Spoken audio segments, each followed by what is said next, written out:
عزوز سلامتنا كاب استوديو ستلايت تلفزيون ريسات بصحكم كبرى سمعتنا نسعة تدالوي زينا سعيب قريبي زينا زقرب لكم محمد اسماعيل سنة مكتال مجملاقن أرس زينا ديمقراسياوي ودب عفر كيه بحري سرعة هقدف أب أفافت ودكت كم زركب قليزو بريزيدنت غزاوي ممحدار تقراي بعلوان أب سلطان كم زمزان زقرب اللخصي نتيقو هاجراو ግንባር ሓርነት ኦጋዴን ሓይልታት ጸጥታ ዞባዊ መንግስቲ ክልል ሶማሌ ኢትዮጵያን አኼባ ደቂ ኣንስትዮ ኦጋዴን ብምዕንቃፍ መጉዳእትን ማእሰርትን ከም ዝወረደ ከሲሱ ኢትዮጵያን ሞሮኮን ኣብ ጸጥታን ምክልኻልን ምትሕብባርን ይሕይላ ከም ዘለዋ ተገሊጹ ኣሜሪካ ንስዑድ ዓረብ ልዕሊ $100 ቢልዮን ዝግመት ኣጽዋር ከተቐርበላ ትዳሎ ከም ዘላ ተገሊጹ موسكو روسياوي جنرال تقتلو زرزرو يسعب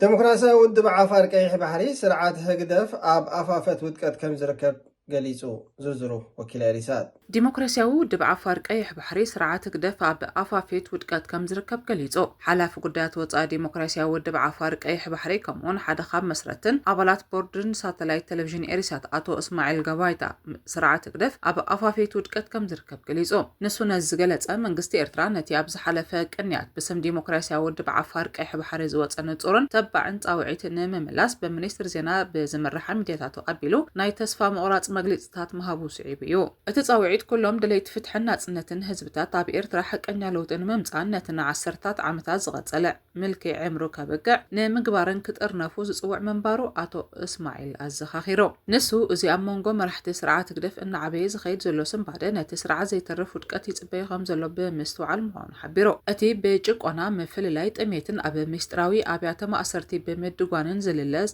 ምልካዊ ስርዓት ኤርትራ ሕጂ ኣብ ውሽጢ ኤርትራ ይኹን ኣብ ዓለም ጉዱ ተቃሊዑ ከም ዘሎ ድማ ነጺሮም ድሕሪ ደጊም ናይ ሚድያ ጸልማትን ናይ ሓሶት ሓበሬታን ፖሊስታት ነቲ ዝተፈጸመ ገበናትን ጥሕሰትን ክሓብኦ ከም ዘይክእል ዝጠቐሰ እስማኤል ገባይታ ህዝቢ ኤርትራ ይኹን ህዝብታት እቲ ዞባ ቀጻልነት ናይ ዝተስፋ ወለዶታት ዝጨፍለቐ ፍሹል ምሕደራ ክጻር ከም ዘይኮነ ረድዮም እቲ ኣብ ውሽጥን ወጻእን ኤርትራ ብኣፈኛታት ስርዓት ግደፍ ዝቐርብ ዘሎ መደናገሪ መግለጽታት ነቲ ድሮ ተሳዒሩ ዘሎ ወግእ ንምዕዋት ዝግበር ተስፋ ዝቆረጸ ፈተና እንተዘይኮይኑ ካልእ ለውጢ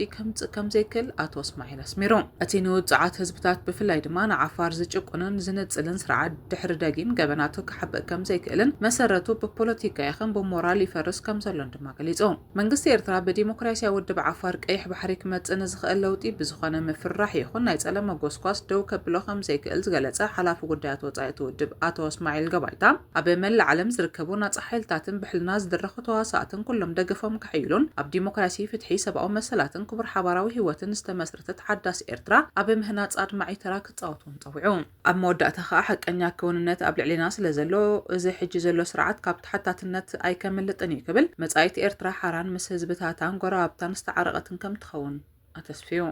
ፕሬዝደንት ግዝያዊ ምምሕዳር ትግራይ ብዕልዋን ኣብ ስልጣን ከም ዝመጽእ ንዝቐረበሉ ክሲ ነጺጉ ዝርዝሩ ወኪል ሪሳት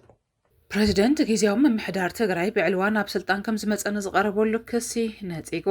ፕሬዝደንት ግዝያዊ ምምሕዳር ትግራይ ለተናለ ጀነራል ታደሰ ወረደ ብዕልዋ ስልጣን ከም ዝሓዘ በኣቶ ጌታቸው ረዳ ንዝቐረበሉ ክሲ ዝነጽግ መልሲ ከም ዝሃበ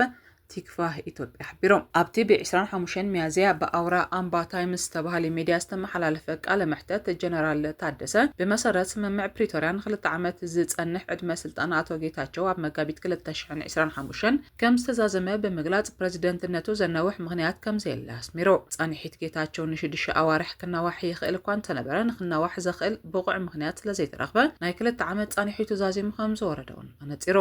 ባይተ ወከልቲ ህዝቢ ኣብ ዝሕለፈ ሓድሽ ኣዋጅ ዕድመት ግዝያዊ ምምሕዳር ብሓደ ዓመት እኳ እንተናውሖ ኣቶ ጌታቸው ኣብ ስልጣን ክቕጽል ስለ ዘይተወሰነ ኣነ ናብ ሓላፍነት መጽእ ኣለኹ ዝበለ ጀነራል ታደሰ ኣብ ትግራይ ግዚኡ ወዲኡ ዝወረደ እምበር ብዕልዋ መንግስቲ ዝተኣለየ ምምሕዳር ከም ዘየላ ኣረጋጊጾም ዕልዋ ኣይተኻየደን ጥራይ ዘይኮነ ብስሩ እውን ናብኡ ዝወስድ ምኽንያት ኣይነበረን ድማ ኢሉ ኣስዒቡ ከኣን ጌታቸው ፈንቂልዮ እንተኾይነ ብዘይሻራዊ ኣካል ይመርመር እቲ ጉዳይ ብሳልሳይ ኣካል ይጻረ ኣድላይ እንተኾይኑ ነቲ ኩነታት ዝግምግም ኮሚቴ ክቕውም ይኽእል እየ ብምባል ተረዲኦም እቲ ብፕሬዝደንት ጊዜያዊ ምምሕዳር ትግራይ ነበራቶ ጌታቸው ረዳ ዝምራሕ ወገን ህወሓት ኣብ ዝሓለፈ ሰሙን ኣብ ዘውፅኦ ፕሬዝደንት ታደሰ ንዝቆሙ ካቢነ ዝቃወም መግለጺ ኣብ ትግራይ ዕልዋ መንግስቲ ካብ ዝካየድ 40 መዓልታት ተቆፂሩ ዝብል ሓረግ ተጠቂሙ ምንባሩ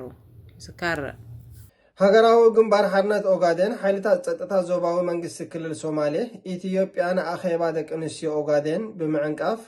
መጉዳእትን ማእሰርትን ከም ዝወለደ ከሲሱ ዝርዝሩ ወኪል ሪሳት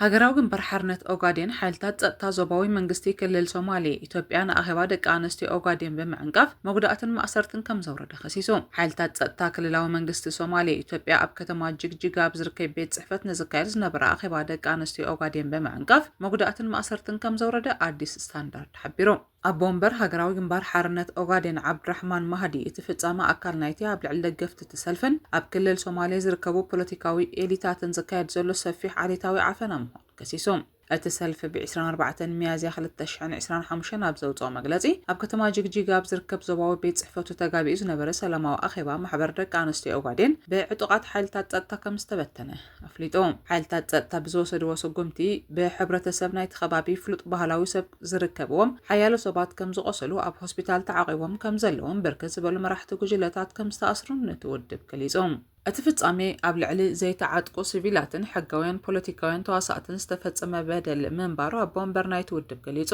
ናይ መንግስቲ ሓደገኛ ዝምባለ ናይ ዓፈና ዘመልክት ምዃኑ ድማ ኣስሚሮም። እቲ መግለጺ እቲ ፍጻሜ ተነጺሉ ዝረአ ዘይኮነ ኣካል ናይቲ ተቃውሞ ንምዕፋን ንማሕበረሰባት ንምፍርራሕን ዓወታት ስምምዕ ሰላም 2018 ንምፍራስን ዝተዳለወ ወፍሪ ምዃኑ ኮኒንዎ። እቲ ንህዝቢ ክልል ሶማሌ ዝተኣተወሉ ፖለቲካዊ ሃዋህው ናይ ምስፋሕ መብጽዓ ኮነልካ ብሓይሊ ይዕጾ ከም ዘሎ እቲ መግለጺ ከሲሱ ሃገራዊ ግንባር ሓርነት ኦጋዴን ማሕበረሰብ ዓለም ንከምዚ ዓይነት ዓፈና ቀጻሊ ምትሕብባር የርኢ ከም ዘሎ ብምውቃስ ግፍዒ ኣብ ዝደጋገመሉን ዲፕሎማስያዊ ዝምድናታት ልዕሊ ሰብኣዊ ስቃይ ቀዳምነት ኣብ ዝወሃበሉን ዘሎ እዋን ተኣማንነት ኣህጉራውያን ተዋሳእቲ ብሕጉጎ ከም ዘሎ ገሊጹ ኣብ መወዳእታ ኸ ሰላማዊ ፖለቲካዊ ቃልሱ ክቕጽል ምዃኑን ኣብ ልዕሊ ህዝቡ ንዝወረደ መጥቃዕቲ ክቃለሶ ምዃኑን ኣረጋጊጹ። ኢትዮጵያን ሞሮኮን ኣብ ጸጥታን ምክልኻልን ምትሕብባርን ይሕይላ ከም ዘለዋ ተገሊጹ ዝርዝሩ ወኪል ሪሳት ኢትዮጵያን ሞሮኮን ኣብ ጸጥታን ምክልኻልን ምትሕብባርን ይሕይላ ከም ዘለዋ ተገሊጹ።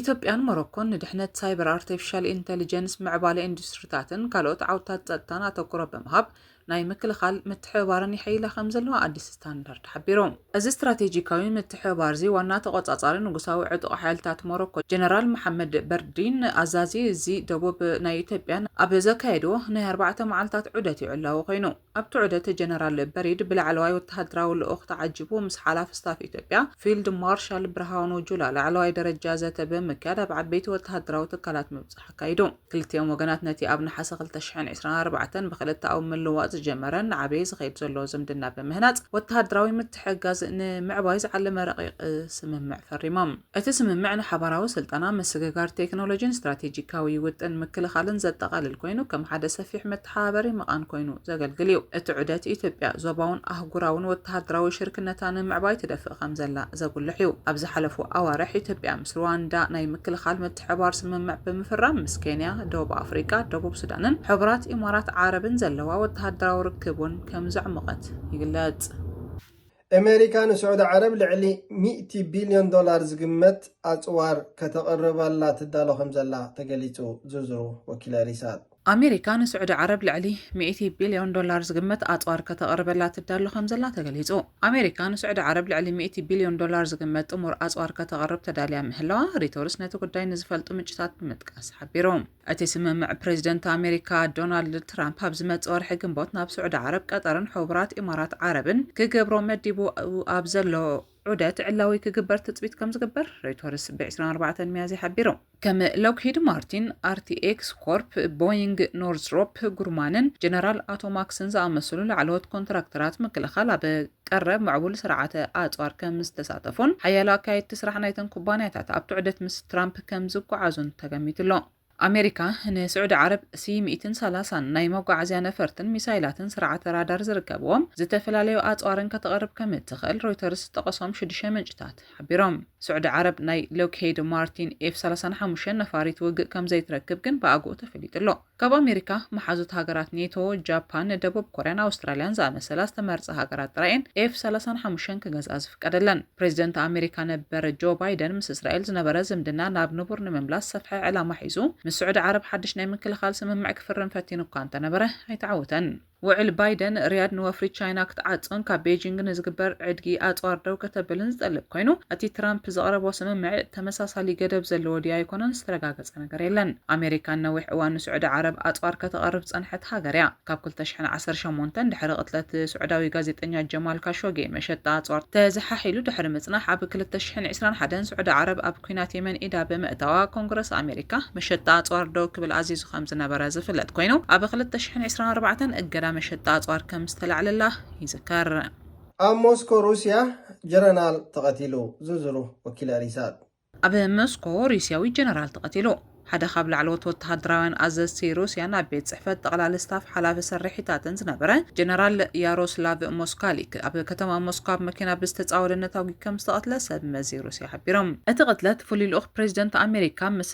ፑቲን ንምርኻብ ናብታ ከተማ ኣብ ዝኣተወሉ እዋን ከም ዝተፈጸመ ቢቢሲ ሓቢሩ ሰብ መዚ ሩስያ እቲ መጥቃዕቲ ብዩክሬን ከም ዝተፈጸመ ገሊጾም ወሃቢ ቃል ክረምሊን ዲሜትሪ ፔስኮቭ ስርዓት ኪዩቭ ኣብ ውሽጢ መሬት ሩስያ ግብረ ሽበራዊ ንጥፈታት ይቕጽል ኣሎ ክብል ከሲሱ እቲ መጥቃዕቲ ኣካል ናይቲ ዝቐጽል ዘሎ ተጻብኦታት ምዃን ድማ ወቂሱ ዩክሬን ብዛዕባ እቲ መጥቃዕቲ ይኹን ክሲ ሞስኮ ዛጊት ርእቶ ኣይሃበተን እቲ መጥቃዕቲ ብዩክሬናውያን ኦፕሬተራት ከም ዝተፈጸመ ብሰፊሑ ይዘረብ እምበር ዛጊት ብወግዒ ሓላፍነት ዝወሰደ ኣካል የለን ኣብ ዝቐረበ ዓመታት ሓያሎ ላዕለዎት ወተሃደራውያን ሓለፍቲ ሩስያ ውሽጢ ሞስኮ ከም ዝተቐትሉ ይፍለጥ ኣብ መፋርቕ ወርሒ ታሕሳስ 2024 ሓላፊ ኒውክሌሳዊ ስነ-ቀመማውን ስነ ህይወታውን ኣጽዋር ሰራዊት ሩስያ ዝነበረ ጀነራል ኢጎር ክሪሎቭ ኣብ ኣፍ ደገ ዝነብረሉ ዝነበረ ህንጻ ብዝተጻወደ ቦምባ መቕታሉ